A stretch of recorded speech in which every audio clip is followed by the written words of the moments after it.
This video includes topics such as sexual assault and other graphic events. Viewer discretion is advised.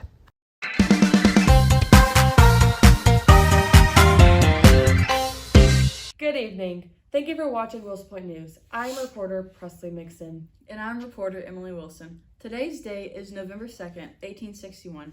Recently, a young woman by the name of Harriet Jacobs wrote and published a novel based on the events of her traumatic experiences as a young woman. Her recently published book, Incidents in the Life of a Slave Girl, tells of her personal experiences with her master in which he verbally abused her along with taking advantage of her sexually. With this being said, today's topic of our news station will be over the concept of slave rape. Our news station interviewed Miss Jacobs last week, and she told us that consent was never even an option for her, meaning that her master could take advantage of her mental and physical capacity whenever he felt like it. She highlighted that many women experience this trauma, yet their story is still in the dark. Today, we are here to provide awareness of this situation and provide detail on the events that occurred. Harriet Jacobs tried to escape the lifestyle she lived in, yet her master guilted her into staying. He often tried to manipulate her feelings, trying to make her feel special by offering to let her stay in the house or offering to let her be treated like a white woman. And he claimed that she was never even taken advantage of, meaning that he felt as if his actions were totally acceptable and they were rewards for everything she had done for him. Jacobs was not the only woman to experience these problems. Many other women experienced these problems, yet she was one of the only people to stand up and advocate for others. Before we dive deeper, let's cover all the basic facts of slave rape. It may not be what you think. There is more to the phrase than what meets the eye. Since slaves were considered property, slave owners could technically do whatever they want with them. These often included various degrees of sexual assault. Not only were women physically abused, their owners manipulated with their emotions, leading for women's mental health to spiral downhill. Mental, verbal, and physical abuse could all fall under the category of sexual assault. And sexual assault was 100% punishment, yet the owners never wanted it to feel that way towards their slaves. He wanted the women to feel as if they were special compared to all the other women that the owner owned. If a woman fell pregnant during these circumstances, the masters did not care. They would kept treating them like they were not. They were a never-ending cycle. The women barely had a chance to escape or live a regular life. And the double standard on men and rape was also crazy. If a black man were to be accused of rape, his genitals would be cut off, and in some cases, if they were so severe, he would be put to death. However, white men could legally rape their slaves and get off with almost no repercussions at all. Women could not escape this system of slave rape, which is a tangled web of hypocrisy, lies, and pain. Back to Miss Jacobs for a brief moment. She was owned by a man of the name Dr. James Norcom. He had a wife and kids. His wife found out about the relationship, and she soon became jealous. This led to marital problems between them, and Jacob's mental and physical abuse got even worse. Only a few brought awareness to this situation, but once Mrs. Jacobs published her book that told of her experience, other women began to speak up even more. The situation was brought aware to all around the world, which helped women realize they were not the only ones in this situation, and they were not alone. Around the same time as Jacob's struggles, William Wells Brown wrote about a mixed black and white woman who underwent the same challenges as Jacob did just 10 years ago. The Wills Point news station located an article called "The Fancy Girl Epstein, Tracking the Legacy of Master Slave Rape and the Evolution of the Tragic Mulatto Trope" that talks about Brown's novel. In 1853, Brown published his novel, Clotel, the President's Daughter, which is focused on a mixed protagonist who was objectified in the same ways Jacobs was. Just as full black women were objectified, women of half black and half white races were treated poorly as well. For instance, if you were born to a white father but had a black mother, you were only considered to be black, or vice versa. In a news story focusing on the novel Clotel, the President's Daughter, readers learn about how Clotel and her sister were born to a black mother who was previously raped by her white enslaver. Due to being sexually assaulted, her mother became pregnant and eventually gave birth to two mixed girls. Since they both had even a little bit of black in them, society and slave owners considered them to be black.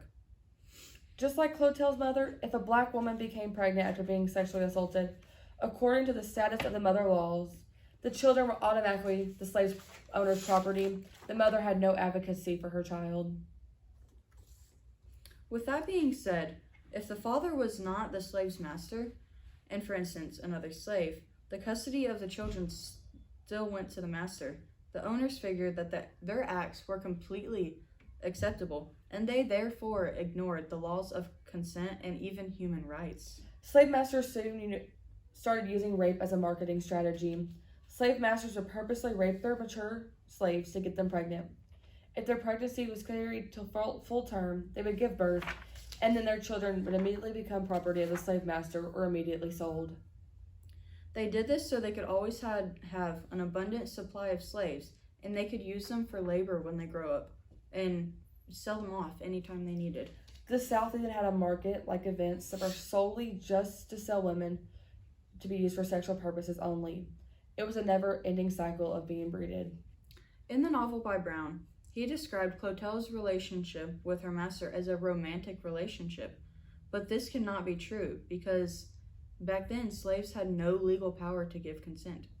Therefore, their relationship was non-consensual and one-sided, which led her to feel used, unwanted, and ashamed because she was forced out of her will to be in a sexual relationship with a white man who owned her. Another story like Jacob's is from an article we found called "The Cause of Her Grief: The Rape of a Slave in Early New England." From reading this newspaper article, the news station discovered that not only did slavery take place in the South, and slave rape take place in the South, but it also occurred to other women all around the United States. That is true, Emily. In the autumn of 1638, near the Massachusetts Bay Colony, there was a slave owner named Samuel Maverick. The year before that, in 1637, Maverick got a slave. This unknown woman from Portugal. Records show he only had 3 slaves, 2 women and 1 man. One day, a man by the name of John Jocelyn came into town and was invited to make himself at home during his stay. While he was there, he met the unknown woman who was one of Maverick's slaves. Jocelyn took advantage of the woman during this day, sexually assaulting her, both physically and mentally. Samuel knew of these acts, yet never tried to stop them. The woman knew that Samuel had intended for John to get her pregnant, but there was no way of escaping his plan. She had to sit there and wait, alone, scared, and isolated by herself and from her race and culture. She knew that getting pregnant would possibly help stop the attacks from happening, but we never know if there was a child ever conceived. There's no records of her. These white men purposefully raped black women for the hope of making a future profit, but they could not imagine the events that would occur due to their wicked plan.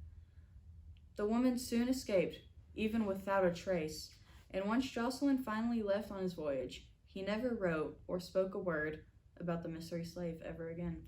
Within a short time, the first slave rebellion occurred on May 1st, 1638, on Providence Island. At this time, enslaved Africans made up almost half of this colony's population because they were frightened of overpopulation of slaves and their rebellion. White men sold their slaves. Despite this, when the Spanish conquered, they found 381 slaves and only 350 English colonists. This is proof that the actions the white men took against the slaves didn't work, and slaves eventually overran the population of the white man. Based on the facts from tonight's episode, the events of sexual assault occurred mostly in the South, yet it even happened up north too, where slavery really wasn't a popular thing. Few women spoke up about their stories, bringing light to the dark actions their masters performed. The enslaved women were brutally taken advantage of, leaving negative impacts forever on their lives. Their owners used them for breeding and money, never caring about what they truly felt. These events were kept behind closed doors, only for the women and their masters to know. If they were to ever say a word, their sexual assault punishment would just keep getting worse. The events of slave raping helped play an important role in the abolitionist movement because abolitionists began to use slave rape as a topic brought to the public's eye, which highlights truly how bad slavery was. Abolitionists would talk about how often slaves would be sexually assaulted, and sometimes they would even get raped. These occurrences could happen to little girls as young as the ages 10, 9, and even 8 years old. We are so lucky that the topic of slave rape was brought to life so we can highlight the horrible conditions these women lived through and bring advocacy that they were not alone and that these actions have never happened to them. Indeed, Presley. And we hope that you all enjoyed today's episode of Wills Point News. And make sure you tune in next time for tomorrow's segment of the prices of crops during the Revolutionary War. Thank you.